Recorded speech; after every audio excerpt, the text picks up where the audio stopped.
Welcome to the Yoga Trapeze for Back Care series. Today's lesson is about flexibility. Now, all of you know that if you're stiff, if you lack mobility, basic range of motion, you can put undue pressure on your vertebrae, specifically down here in your lower back.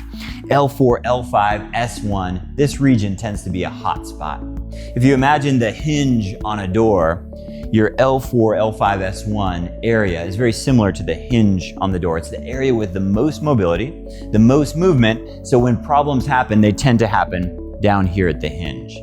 When we talk about mobilizing your spine, when we talk about creating flexibility, what we're attempting to do is take some of the pressure away from this natural hinge and move it upstream and move it downstream.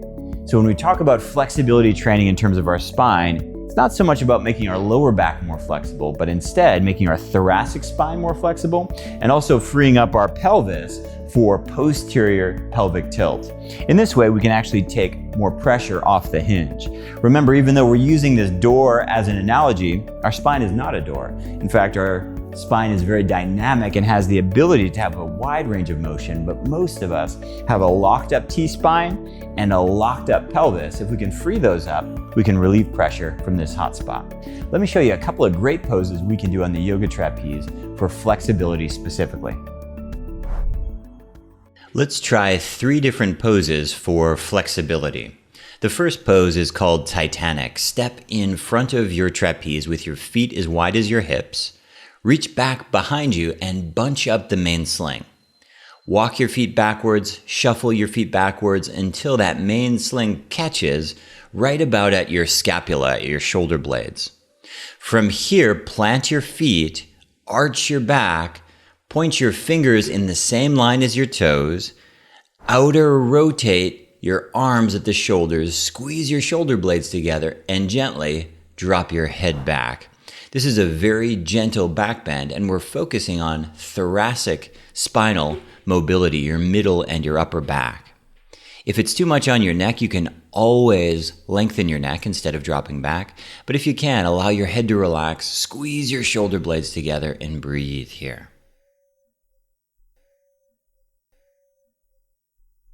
Slowly, let's make our way all the way back up to a standing position. Stay right where you are and grab the edge of the main sling. So unbunch the main sling and grab the edge of the main sling. Now push up to find your seat. When you're seated in the trapeze, bicycle your legs, shimmy wiggle your back, and slide the black clips down. From here, keep your knees bent so your legs are heavy. Grab the long straps and slowly, slowly, slowly, slowly lower down. You can stay here with your arms straight, or the next option is to release your arms. And the third option is to grab your ankles with a C grip. That's where your thumb wraps around. This is called Ferris wheel pose. Whatever stage of the pose you're at is just fine. This is a passive back bend pose. It allows us to build mobility without using any strength at all. We can just relax here.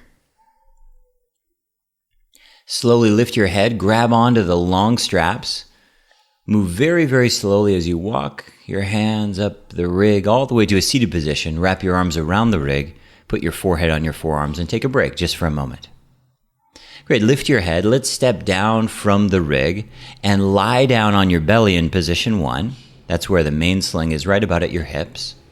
Reach up and grab those lowest handles. With a spread fingers grip, shoot your arms straight out in front of you and drop your head. We call this hangman pose. It's a very simple looking pose, but if you really spread those fingers and drop your head and relax here, you'll find it's a really powerful chest and shoulder opener. Good. From here, slowly release your forearms down onto the ground. Rest your forehead on your forearms and take a break. Push back into a child's pose, and then come up to a seated position. I hope you found those poses helpful. One thing I want to mention about flexibility is not a panacea. As a yoga teacher, students very often say, "Hey Lucas, what are 2 poses I can do to fix my back pain? What are 3 stretches that will get rid of my back problems?" It's not that simple. Remember that a back care program, a healing protocol, needs to include traction strength, balance, and flexibility. It's one of the 4 legs of that healing stool for back care.